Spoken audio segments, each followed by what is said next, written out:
Racing, renungan singkat yang saya kasihi dalam Tuhan. Sudah ada 13 renungan dalam YouTube yang saya upload dan bisa ditonton bagi yang belum menonton. Kali ini saya ingin membahas tentang api yang merubah peradaban sejarah dunia.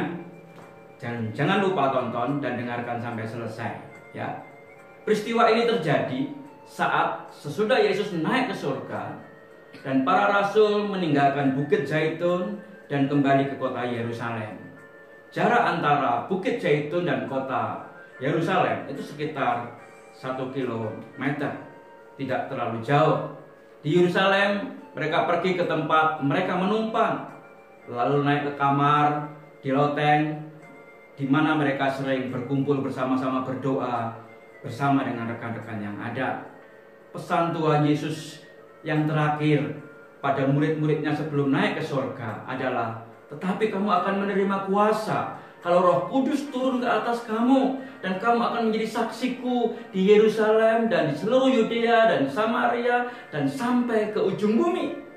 Pencurahan Roh Kudus bukan hanya sekedar Allah hadir di tengah-tengah kehidupan murid-murid, namun lebih daripada itu, supaya murid-murid dimampukan oleh Allah menjadi saksinya di tengah-tengah dunia ini. Kita semua tidak akan bisa menjadi saksi, termasuk murid-murid Kristus, jika hanya mengandalkan kekuatan sendiri. Untuk menjadi saksi Yesus harus dipenuhi dengan Roh Kudus. Jika tidak, maka kesaksian kita tidak akan memiliki dampak. Oke? Tuhan Yesus menjanjikan adanya penolong yang akan menyertai murid-muridnya dan umatnya. Dia berkata dalam Yohanes 16 ayat ke-7, namun benar yang kukatakan ini kepadamu adalah lebih berguna bagi kamu jika aku pergi. Sebab jikalau aku tidak pergi, penghibur itu tidak akan datang kepadamu. Tetapi jikalau aku pergi, aku akan mengutus dia kepadamu. Dan penolong itu adalah Roh Kudus. Peristiwa turunnya Roh Kudus diawali dengan perintah Yesus kepada murid-muridnya untuk tidak meninggalkan Yerusalem. Para murid-murid berkumpul di loteng atas ketika mereka sedang berdoa. Tiba-tiba turunlah Roh Kudus menguasai mereka semua. Mereka semua dipenuhi Roh Kudus dan mereka memiliki keberanian menjadi saksi yang sangat bersemangat bagi Tuhan. Peristiwa pencurahan Roh Kudus ini adalah penggenapan janji. Pada saat Tuhan Yesus hendak naik ke surga, dia berkata kepada murid-muridnya, apa yang terjadi setelah mereka menerima Roh Kudus? Banyak orang berdebat tentang peristiwa di atas loteng itu dan berhenti sampai di situ saja, tidak beranjak kepada hasil dan manifestasi dari itu. Saya tidak mau berdebat tentang manifestasi yang terjadi di atas loteng Yerusalem, tetapi saya lebih tertarik membahas dampak sesudah peristiwa itu. Yang pertama, hidup murid-murid diubah secara drastis. Para murid-murid yang dahulu takut menjadi pemberani, bahkan rela mengorbankan nyawanya demi Injil yang diberitakannya. Yang kedua, pelayanan mereka mulai disertai dengan tanda-tanda mukjizat.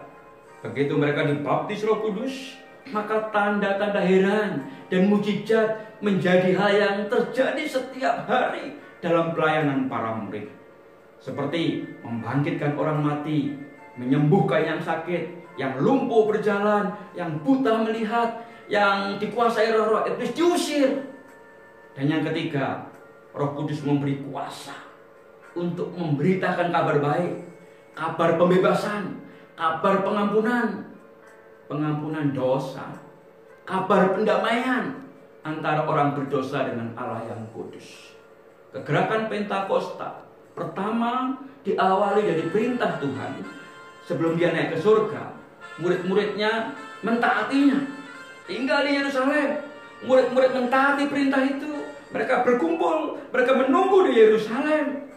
Dan ketika Rasul Petrus, yaitu rasul yang pernah 3 kali menyangkali Yesus di hadapan anak kecil, yang pernah berbalik mau menjadi nelayan lagi, saat dia dipenuhi Roh Kudus, ia berubah menjadi seorang yang pemberani, dalam menyampaikan kabar Injil.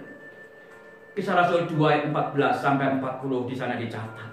Dan kemudian Petrus berkhotbah tentang Yesus yang disalibkan, yang mati, yang dibangkitkan, dan naik ke surga sebagai Mesias yang memberikan keselamatan.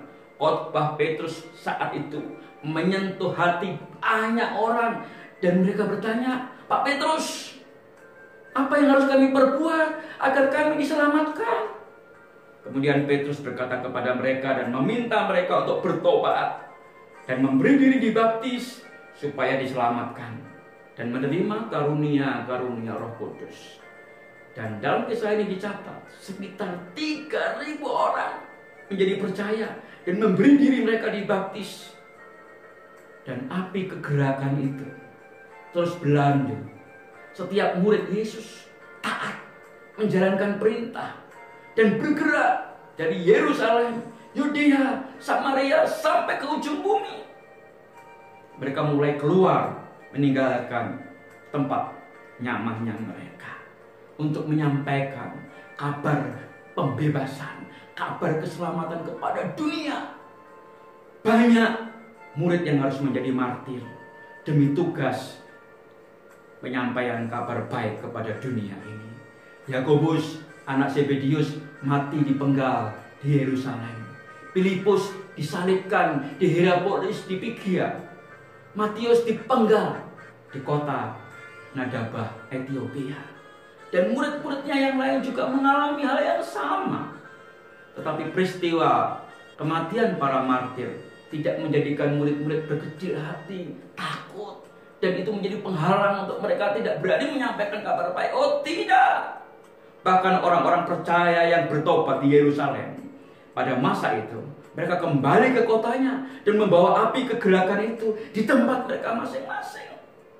Adalah suatu kenyataan sejarah bahwa gereja lahir dari peristiwa pencurahan Roh Kudus di kamar loteng Yerusalem. Saya ingat waktu penemu Facebook pindah ke Palo Alto, California bersama dengan temannya. Mereka menyewa rumah yang sangat kecil yang dijadikan fungsinya sebagai kantor. Tetapi hari ini Facebook menyebar hampir ada di setiap rumah penduduk dunia. Kegerakan yang sama terjadi.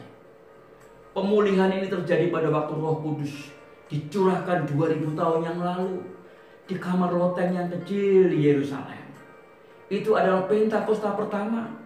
Dan kegerakan ini menebar kasih Allah kepada dunia, terus berlangsung sampai saat ini. Hari ini sekitar 33% penduduk dunia menerima Yesus sebagai Tuhan dan Juru Selamat dalam hidupnya. Masih ingat Yohanes 3:16?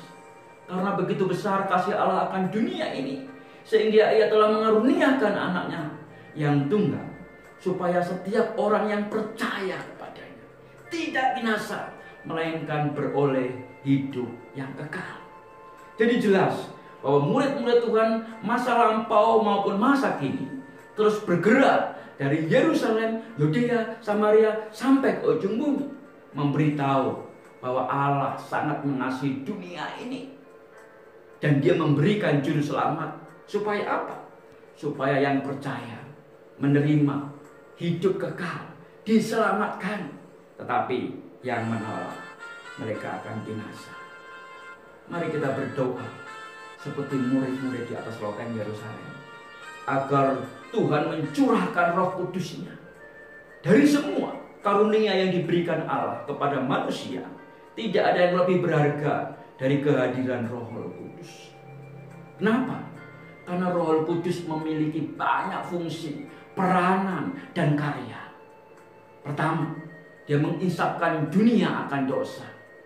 Dan kalau Ia datang, Ia akan menginsapkan dunia akan dosa, kebenaran, dan penghakiman. Roh Kudus juga mengerjakan pembaruan dalam hidup kita. Roh Kudus menjadi penolong yang diberikan untuk menyertai, menuntun, membimbing, mendorong, menasihati, menghibur orang-orang percaya. Roh Kudus memimpin kita di dalam seluruh kebenaran. Roh Kudus memberikan kepada kita hikmat dan wahyu, mengenal Dia dengan benar, supaya Ia menjadikan mata hatimu terang, agar kamu mengerti pengharapan apa yang terkandung dalam panggilannya. Roh Kudus memimpin hidup kita sebagai anak-anak Allah, sehingga kita bisa berseru, ya Aba, ya Bapa. Roh itu bersaksi bersama-sama dengan roh kita bahwa kita adalah anak-anak Allah. Roh Kudus menolong kita mematikan perbuatan-perbuatan daging dan memberikan kepada kita buah roh. Alkitab mengatakan, sebab jika kamu hidup menurut daging, kamu akan mati. Tetapi jika kamu hidup menurut roh, kamu akan mematikan perbuatan daging dan kamu akan hidup. Tetapi buah roh ialah kasih, sukacita, damai sejahtera, kesabaran, kemurahan, kelemah lembutan, penguasaan diri. Tidak ada hukum yang menentang hal itu. Roh Kudus juga menolong kita untuk dapat berdoa dengan benar. Roh Kudus menjadikan meterai dan jaminan bagi orang-orang percaya. Roh Kudus memberikan kepada kita kuasa untuk bersaksi, menjadi saksinya. Roh Kudus menyertai orang-orang percaya. Roh Kudus menjadi penghibur bagi orang-orang percaya. Roh Kudus juga memerdekakan, memberi karunia agar hidup kita makin hari makin berarti. Roh Kudus mengubah orang percaya bertumbuh menjadi serupa dengan Kristus. Haleluya. Biarlah lagu ini menjadi doa kita bersama.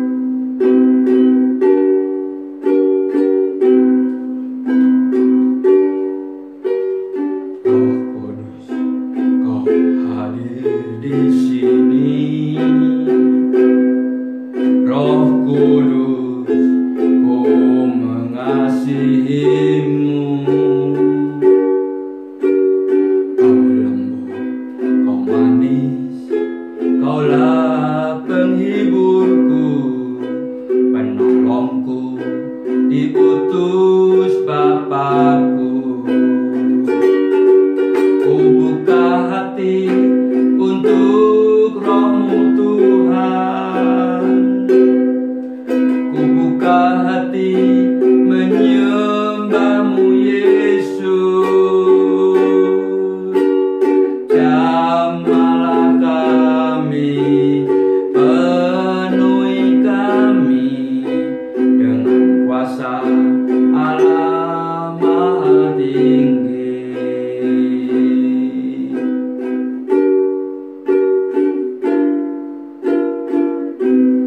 Peganglah tanganku Roh Kudus setiap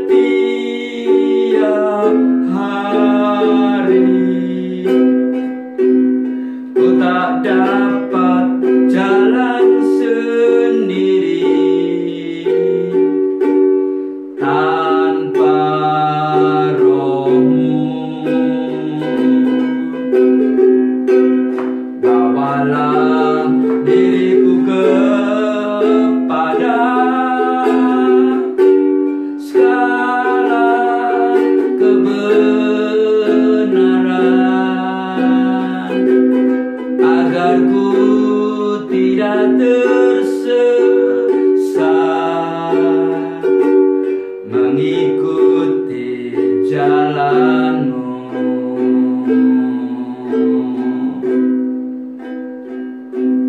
Saya berdoa agar semua sahabat Racing diberkati dengan berkat yang utuh, tubuhnya sehat, jiwanya kuat, dan roh terus melekat pada Tuhan, sehingga roh itu terus berkobar-kobar dan tidak pernah padam, sehingga bisa terus menjadi kepanjangan tangan Tuhan untuk menyebarkan kasih Allah kepada dunia, agar dunia yang berdosa mau diperdamaikan dengan Allah yang kudus lewat Yesus Kristus Tuhan, Sang Pendamai dan Juru Selamat itu.